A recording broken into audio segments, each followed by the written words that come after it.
Hey guys, welcome back to another edition of Hacking IELTS. If you're joining us for the first time, this is a podcast and a YouTube channel dedicated to helping new and intermediate IELTS test takers understand the exam and attain higher results.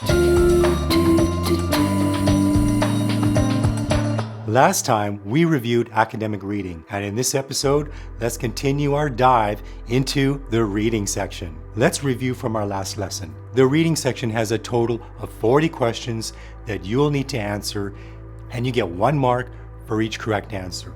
Remember, you'll have 60 minutes for the test, but it's split up into 3 reading passages. Our hack from episode 28 was to steal time from passages 1 and 2 in order to allow more time for passage 3. Spending only 18 minutes on passage 1 and only 18 minutes on passage 2 buys you 4 additional minutes to answer questions for passage 3.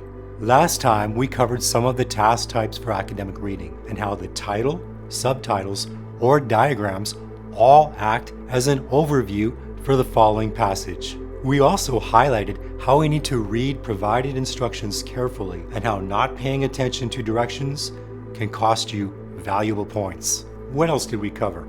Oh yeah, spending just a couple of minutes reading and underlining the first and last sentence of a paragraph, as there's a really good chance the main idea or topic sentence could be in either of these 2 locations. And how did we say we could handle the tough questions? Do you remember? Well, we can skip them, but mark them so that you remember to revisit them later on.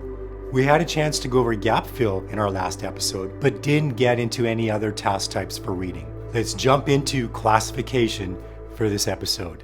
For classification tasks, you're going to see a list of categories and then a bunch of statements.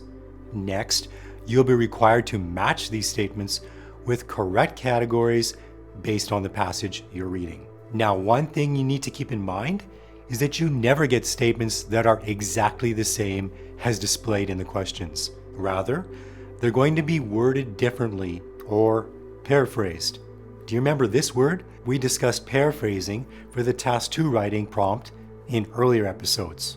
With regards to the number of categories, the number of statements will not always be the same. Oh yeah, another thing, the categories will most likely be listed alphabetically, which means they will not match the order in which they appear in the reading passage. Matching and classification are the rare cases for IELTS in which you will not have information listed sequentially, so be aware. Let's move on to true, false, not given questions.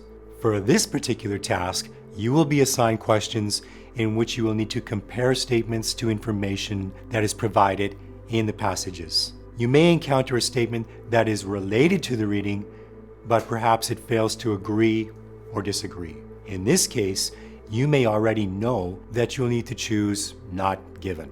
But how can you be certain that your response should either be true or false?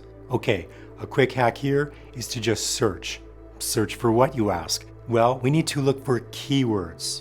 They can help you to decide where you should focus in the reading that you're working on. Next, just look over or skim the reading to find a section that's going to give you the correct information.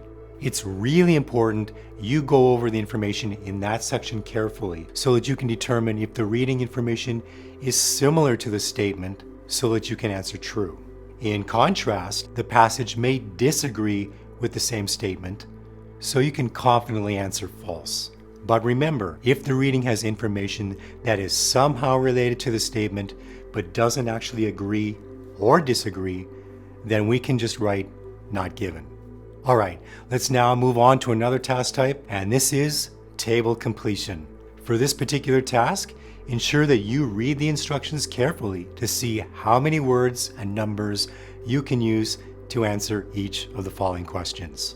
It may seem obvious, but the first thing we need to do is look at the table in general and make sure that you understand the type of information it's providing. Do you know what the row and column headings are indicating? If you look carefully, these headings can predict the missing types of information you're going to need to provide for the table. Second, let's search for the part of the text that the gap is related to. Find the information and boom, transfer it over to that table. More often than not, this task is going to test you on your vocabulary, as you'll need to paraphrase or perhaps use synonyms. Oh, and another thing, for these completion tasks, the questions will be in order just as the information is presented within the reading passage. Finally, let's take a look at the task of sentence completion. Okay, you might be faced with two different methods of completing sentences. First, you may have to take words directly from the reading passage, or you may have to select the completion from a list of optional endings. For the sentence completion tasks with words from the passage, you may want to skim a section of the reading and attempt to predict the kind of answer you're looking for. Remember, we'll need to use our powers of paraphrasing and using synonyms. For sentence completion that relies on choices from the text, you'll need to read these optional endings carefully. Be aware that more than one ending could possibly complete the sentence. So be careful and choose the answers that precisely match what the reading is saying. Once again, questions for this task type will appear in the same order as they appear in the reading passage, so that you won't waste valuable time searching for the answers you need. Okay, this wraps up things for this week.